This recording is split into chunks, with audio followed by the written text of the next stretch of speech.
Crafters, it's Andrea from Prairie Sky Paper Crafts. Today's video, we will be making a little treat packet. This one will hold a popcorn pack, a hot chocolate pack, and a candy cane. And there's probably enough room just to tuck in something a little extra, maybe a gift card or something. This would be perfect for a coach gift, a teacher gift, a little Christmas porch ninja or Christmas porch elf. I don't know what you want to call it. But it's fairly quick and fairly easy. You only need one sheet of designer series paper, actually about a quarter of a sheet of designer series paper, a sheet of cardstock, and for this one I'm using the stitched Be Mine dies. I've got the Grinchy Green, brightly gleaming designer series paper, and I'm using Old Olive for my base layer.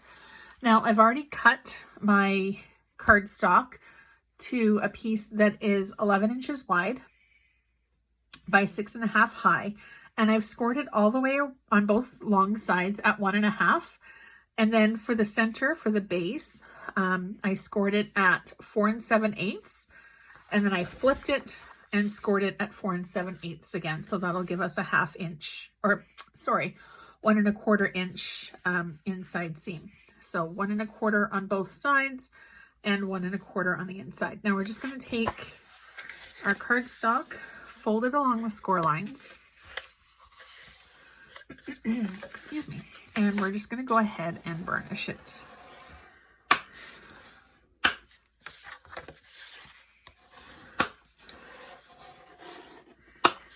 And this is really easy to do, assembly line. Get your paper cut, get your paper scored, cut all your designer series pieces, and you're good to go. And of course you can decorate it in any fashion that you want. I'm doing Christmas for this one, but you can do birthdays or Easter or whatever holiday you're celebrating at the moment. Okay, I've got my scissors. Now we're just going to cut down this center piece just to the score line, and we're going to do that on all 4 of our lines. Spin it and trim it. Now when I'm making a box, I like to do a little bit of a trim or a little bit of a wedge from the outside to the inside corner, just to make sure that it's going to close properly, and it gets rid of a little bit of the bulk as well. So I'm just going to cut a tiny little wedge. You can see the difference there. There's really no exact science to it, as long as you can get it a little bit of a wedge, you're good to go.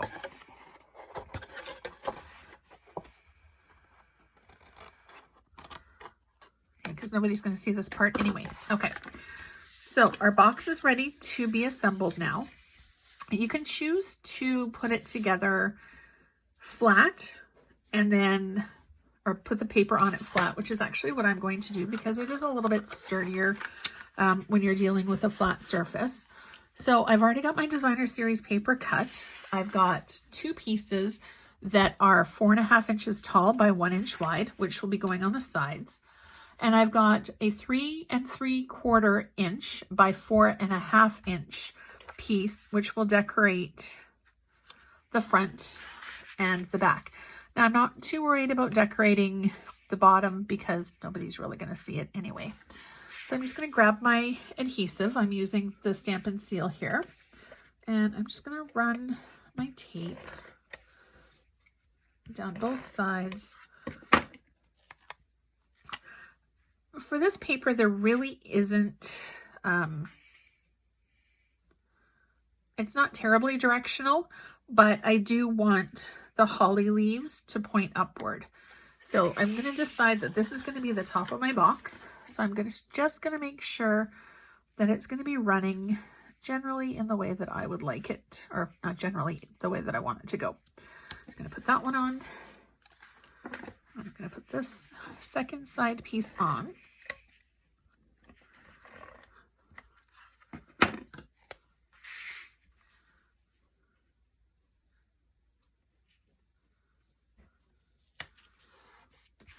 And then I'm going to go ahead and do the the front and the back piece.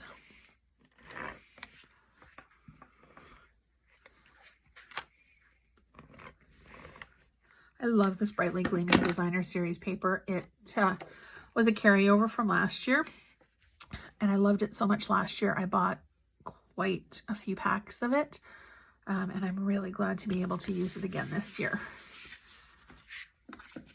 I don't know. Do you guys have a problem with cutting the pretty paper?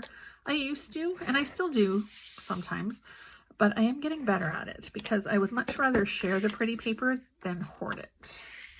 Okay, now this is the top piece. So I'm going to flip this over to make sure that this is going to run in the same direction.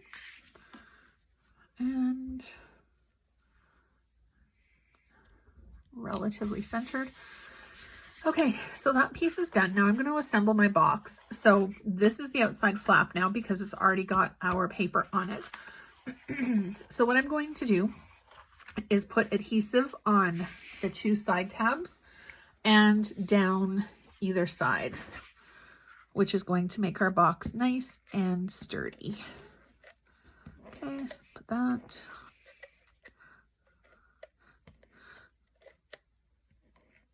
For the 12 days of Christmas, on day 11, which was on my Facebook page on December 3rd, I did a treat box that you could stick a couple of different treats into.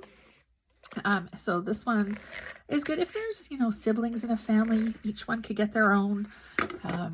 Family moving night, each person can get their own little packet. Okay, so now that I've got this done, this is the outside piece. So this is going to be the last one that's put together. And I'm going to just bring up the edge, and I'm just going to adhere it this way first. Whoops, fingers are sticking to the box. Okay, so there's our first part of our box complete. The two inside tabs have gone to the inside, and it's flush and parallel to the bottom piece. So now I'm just going to bring our top piece in and press the two edges together. And then I'm just going to take my bone folder and give it a press. And by doing that, I'm just making sure that the tape is going to adhere really, really, really well. Okay, so there's our box done. So now our popcorn, I did measure the popcorn pack first just to make sure it was going to fit.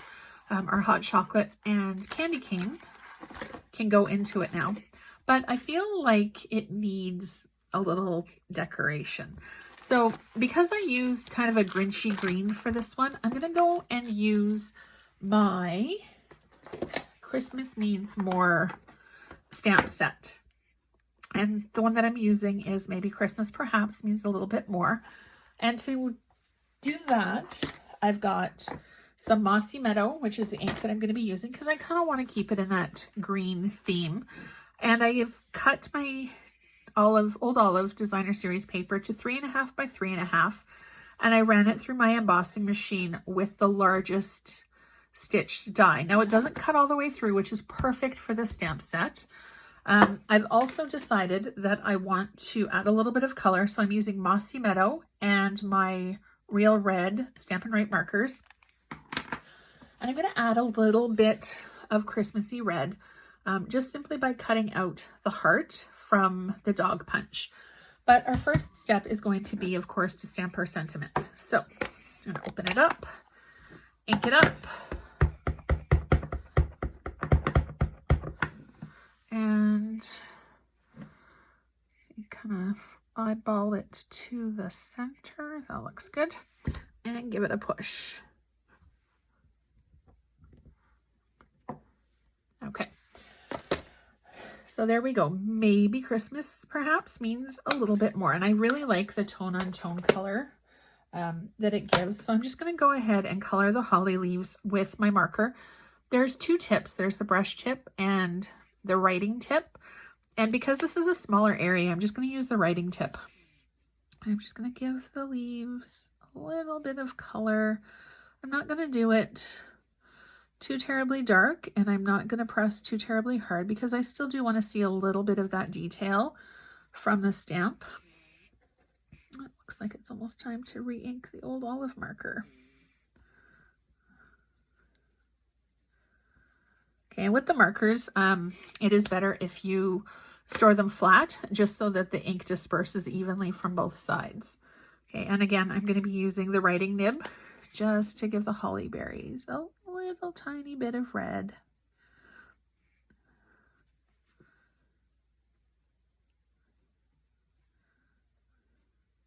Okay, so there's that done. Now, I happen to have a small little strip of real red cardstock. I was doing another project and I happen to have some. So I'm just going to punch out the heart, pull it off, and I'm going to use the mini dimensionals. Just, it's the perfect size for this heart. I'm just going to stick it on the heart, pull the backing off. If my hands will cooperate today. Come on.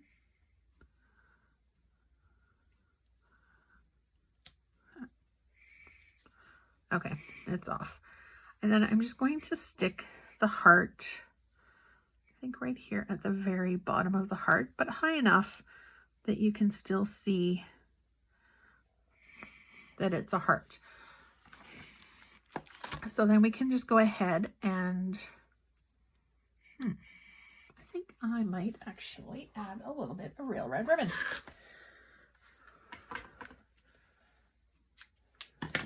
Yes, I'm just going to add a little tiny bit of ribbon just to kind of dress it up. So all I'm going to do, is run my tape line. I'm going to do it on all four sides just because things are going to be going in and out of the box and I don't want it to pop off. So I'm going to add a little bit more tape than I normally do. And I'm just going to take my ribbon and I'm going to fold it in half, but then I'm going to kind of V it a little bit and stick it down onto my tape just so that it holds there, and then it won't move when I go to put it onto my package. And I like too that it's stitched. I don't know if you can pick it up very well on camera, but you can see through the stitching, you can see some of the background paper as well. So it's a really cute, festive, easily duplicatable Christmas box that you can give to family and friends. I hope you like this project. Don't forget to hit subscribe below to get notified every single time a new video is uploaded. Also, be sure to follow me on Facebook, facebook.com/prairieskypapercrafts. I hope you have a fabulous day.